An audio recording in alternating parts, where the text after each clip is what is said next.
Hello guys, welcome to my YouTube channel Akash Deep. If you are new in my channel, subscribe and share with your friend. This is class 8 Polity NCERT summary audio book.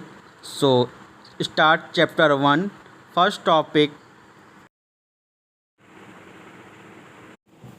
Chapter 1, the Indian Constitution.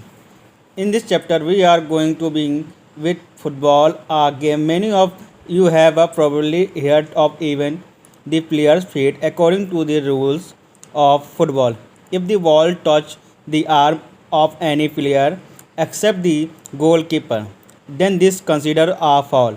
So if players start holding the football in their hands and passing it around, then they are passing, not playing football anymore. Similar other games such as hockey or cricket also have rule according to which they are played. Each of these rules help define the game and help us distinguish one game from another. As these are fundamental to the game, we can also call them the constitutive rules of game. Like this game, our society also has constitutive rules that make it what it is and differentiate it from other kinds of societies.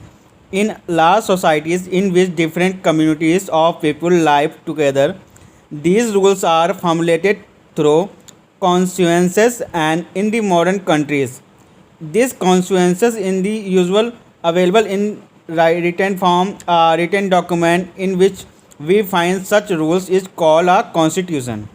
We have looked at the Indian constitution in previous classes. So start. Why does a country need a constitution? Today most countries in the world have constitution, while other all democracy countries are likely to have a constitution. It is not necessary that all countries that have a constitution are democratic. The constitution serves several purposes. First, it lay out the certain ideals that form the basis of kind of country that we as citizens aspire to live in. Or put another way, a constitution tells us what the fundamental nature of our society is. A country is usually made up of different communities of people who share certain beliefs but may not necessarily agree on all the issues. A constitution helps serves as a set of rules and principles that all persons in country can agree upon as the basis of the way in which they want to country to be governed. These include not only the type of government but also an agreement on certain ideals that they all believe the country should uphold.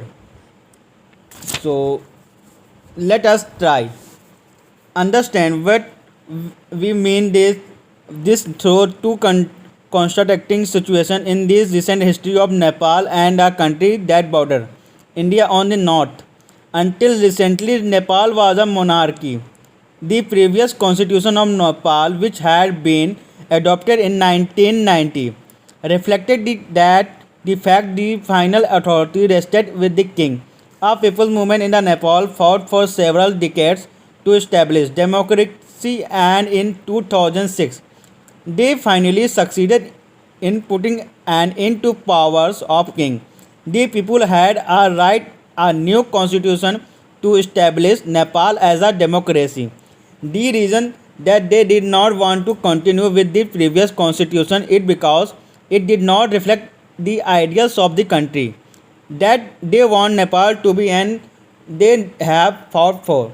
As in the game of football, in which a change in constitutive rules will change the game altogether.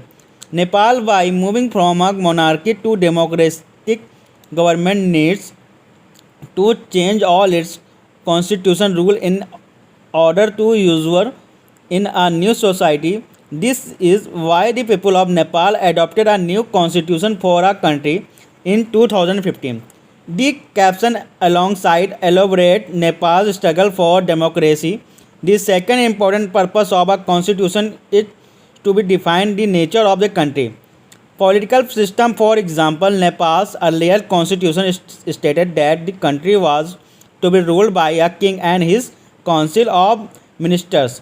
in countries that have adopted a democracy form of government or polity. The constitution play a crucial role in laying out certain important guidelines that govern decision making within these societies. In a democracy, we choose our leaders so that they can exercise power responsibility on our behalf. However, there is always the possibility that these leaders might misuse their authority, and constitution usually provides safeguard against this. This misuse of authority can result in gross injustice as demonstrated in the classroom situation in below. So in figure shows, Anil, today I am going to report you to Mr. Rao. Where is Suresh in the class monitor? He is a bully. His classmates are not too fond of him. Mr. Rao, the class teacher, has to leave the classroom on some urgent work. She asks Suresh to mind the class. Suresh start picking on Anil. But what have I done? Ma'am, while you were away, Anil kept talking loud and disturbing the class. He would not listen to me. Anil, you will have to stay back after the school today and write. I will not disobey the class monitor 100 times, but ma'am, I did not do anything. In the democracy society, the constitution often lay down rules that guard against this misuse of authority by political leaders. In this case of Indian constitutions, about which you will read the more later in this chapter. Many of these laws are contained in the section of fundamental rights. Do you recall the chapter on the Dalit writer Om Prakash Valmiki experience in the school from your class 7 book? In the chapter, we talk about this discrimination Om Prakash faced because he was a Dalit.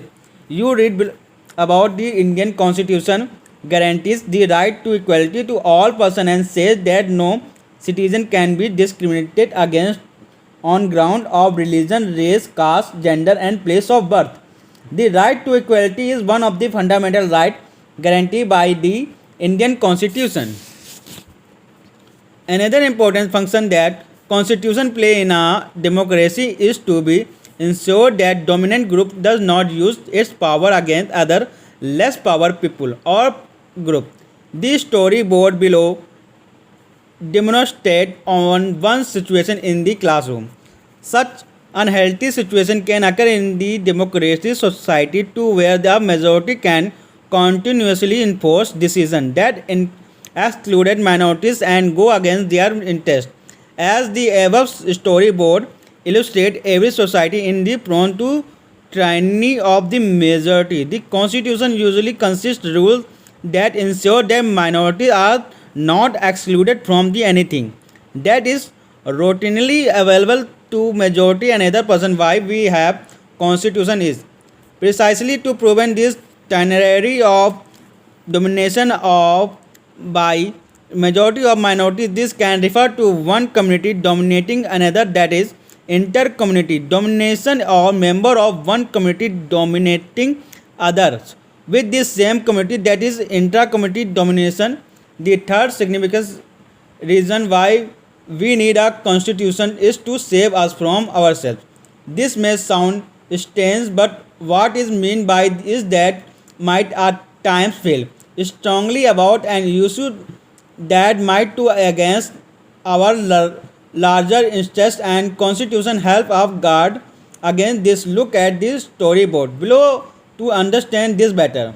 Similarly, the constitution help to protect us against the certain decision that we might take the could have an adverse effect on the large principles that the country believes in. For example, it is possible that the many people who live in a democracy might come to strongly feel that party politics has become so acrimonious that we need a strong dictator to set this right. Swept by this emotion, they may not realize that in the long run, directional rule goes against all their interests. A good constitution does not allow these whims to change its basic structure. It does not allow for the easy overthrow of provisions that guarantees the right of citizens and protect their freedom. From the ever discuss, you will understand the constitution play a very important role in democratic societies. So goes into next topic, the Indian constitution key feature in next part. So thank you. If you like the video, please share and subscribe, and don't forget to hit the bell icon